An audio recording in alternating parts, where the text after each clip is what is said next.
juga sudah mengikuti progresnya, perkembangannya. Jadi kemarin saya sudah sampaikan bahwa dari lebih dari 20 personil yang diperiksa, yang dimintai keterangan, baik itu terduga pelaku maupun saksi ya, yang ada di TKP atau yang mengetahui kejadian tersebut. Lalu dari hasil pemeriksaan awal itu, lebih dari 20 personil itu, saya sudah menyampaikan beberapa hari yang lalu kemarin bahwa sudah ada update kemarin itu 4 prajurit menjadi tersangka. Dan keempat orang ini kemarin sudah saya sampaikan dilaksanakan penahanan di Subdenpom 91 di ND, gitu ya, di ND. Lalu sisanya sudah mengerucut menjadi 16 personil, itu dilakukan pemeriksaan lanjutan. Pemeriksaan lanjutan secara intensif, secara mendalam. Dan untuk yang 4 tadi, untuk yang 4 sudah ditetapkan sebagai tersangka tadi, pemeriksaannya dilanjutkan lagi sebagai tersangka tentunya, ditahan di Subdenpom 91 ND. Untuk yang sisanya, yang kemarin saya sampaikan 16 personil, itu dilaksanakan pemeriksaan lanjutan secara mendalam. Dan hari ini saya sampaikan bahwa ke-16 personil yang kemarin dilanjutkan pemeriksaannya secara mendalam itu sudah juga ditetapkan sebagai tersangka. Sehingga total sekarang ada 20 orang personil prajurit yang ditetapkan sebagai tersangka. Untuk yang 4 orang ditetapkan sebagai tersangka awal itu sudah dipindahkan penahanannya di Denpom Kupang.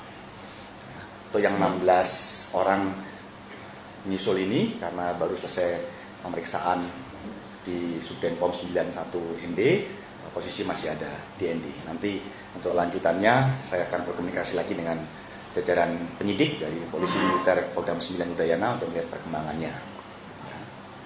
Tentu kalau sudah ditetapkan sebagai tersangka, 16 orang prajurit ini juga akan dilaksanakan penahanan. Dan saya sampaikan di sini, selesai ini pemeriksaan akan dilanjutkan sama dengan yang 4 orang ditetapkan awal sebagai tersangka. Pemeriksaan semuanya akan dilanjutkan pemeriksaan lanjutan sebagai tersangka setelah sebelumnya pemeriksaan dilaksanakan sebagai terduga, saksi atau yang ada di sekitar tempat kejadian perkara. Nanti dari situ akan bisa diketahui peran dari masing-masing personel ini, dari yang sudah ditetapkan sebagai tersangka ini nanti akan bisa diketahui perannya masing-masing apa, sehingga nanti bisa diterapkan pasal untuk orang per orang. Jadi tentu tidak akan sama pasal yang akan diterapkan, di mana nanti ancaman hukumannya juga mengikuti pasal yang diterapkan tersebut, tidak akan sama antara orang per orang. Semua akan dilihat sesuai dengan hasil pemeriksaan nanti perannya, porsinya ya, bagaimana di dalam kejadian ini. Dan beberapa pasal yang sudah disiapkan, saya komunikasi dengan penyidik, itu ada pasal 170 KUHP gitu ya, yang berkaitan dengan terang-terangan menggunakan tenaga kekerasan pada orang lain. Itu ada pasal 351 ya, yang berkaitan dengan penganiayaan. Ada juga pasal 354 yang sengaja melukai orang lain ya, berakibat pada kematian. Ada pasal 131 yang seorang militer yang dalam dinas dengan sengaja memukul rekan atau bawahan, itu ada sanksinya. Lalu pada pasal 132 yaitu militer, dalam hal ini senior atasan yang mengizinkan atau memberikan kesempatan kepada personel militer lainnya untuk melakukan tindak kekerasan kepada personel militer yang lain, itu juga dikenakan sanksi. Itu 5 pasal yang disiapkan. Tentu nanti kelima pasal ini akan diterapkan kepada siapa, nanti bergantung kepada hasil pemeriksaan lanjutan sebagai tersangka untuk para personil tersebut. Dan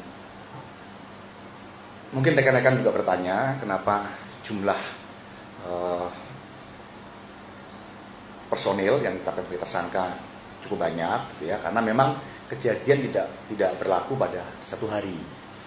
Ya, kegiatan pembinaan ini itu dilakukan kepada beberapa personil termasuk korban dan dilaksanakan dalam beberapa rentang waktu, sehingga kemarin juga kita perlu waktu, ya, tim penyidik dari Polisi Militer Kodam Senen Udayana perlu waktu untuk melaksanakan pemeriksaan itu karena memang kejadian ini, ya, proses pembinaan ini itu dilaksanakan pada beberapa rentang waktu dan dilaksanakan kepada beberapa personil oleh personil lainnya, sehingga harus betul-betul menyeluruh pemeriksaannya sehingga betul-betul bisa diambil langkah-langkah yang tepat, ya, kepada orang yang tepat, ya, sehingga pertanggungjawaban itu dapat ditegakkan, evaluasi, perbaikan juga dapat dilaksanakan untuk masa yang akan datang.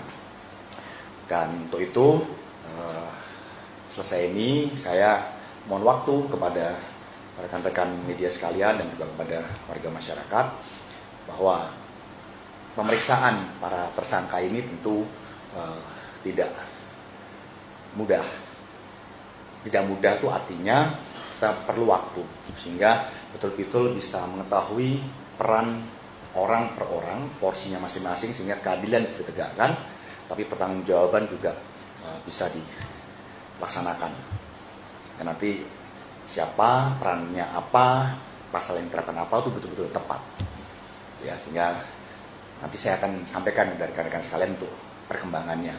Karena setelah tahapannya kan setelah selesai nanti pemeriksaan para tersangka ini sudah bisa diketahui peran dan porsinya, diterapkan pasal untuk orang per orang, lalu dilaksanakan gelar perkara. Setelah dilaksanakan gelar perkara, itu akan ada pelimpahan kepada auditor militer untuk siap dilaksanakan persidangan di pengadilan militer. Itu tahapannya. Ya, sehingga sekali lagi setelah ini berikan waktu kepada kami jajaran Tingkatan Darat khususnya dari Polisi Militer Kodam Senen Udayana untuk melaksanakan pemeriksaan para tersangka, ya, supaya semua bisa berjalan dengan baik, ya. Nanti perkembangannya akan kita sampaikan. Siapa, dikenakan pasal apa, ya, ancamannya apa, lalu kita akan informasikan juga pada saat ada gelar perkara, ya, termasuk nanti ada pelimpahan juga akan kita sampaikan kepada masyarakat. Kita akan terbuka, transparan. So, nanti persidangan juga tentu masyarakat bisa mengikuti dan nanti tuntutannya apa dari auditor, vonis putusan dari hakim apa, rekan-rekan bisa mengikuti. Dan sekali lagi ini merupakan komitmen dari TNI Angkatan Darat untuk menegakkan ketentuan, menegakkan aturan, di mana sudah saya sampaikan bahwa pimpinan TNI Angkatan Darat tidak pernah mentolerir setiap bentuk pembinaan yang di luar kaidah-kaidah yang bermanfaat untuk operasional prajurit, apalagi menyebabkan kerugian personil meninggal dunia. Ini betul-betul suatu hal yang di luar dari apa yang sudah digariskan, sehingga kita akan melaksanakan proses sampai dengan tuntas untuk menegakkan pertanggungjawabkan apa yang sudah terjadi, ya. Lalu ini juga bisa jadi bahan evaluasi buat seluruh satuan operasional Tingkatan Darat agar setiap kegiatan-kegiatan pembinaan, ya, tradisi itu dilakukan yang dapat mendukung operasional keberhasilan pelaksanaan tugas prajurit. Demikian, ya. Infonya ada satu program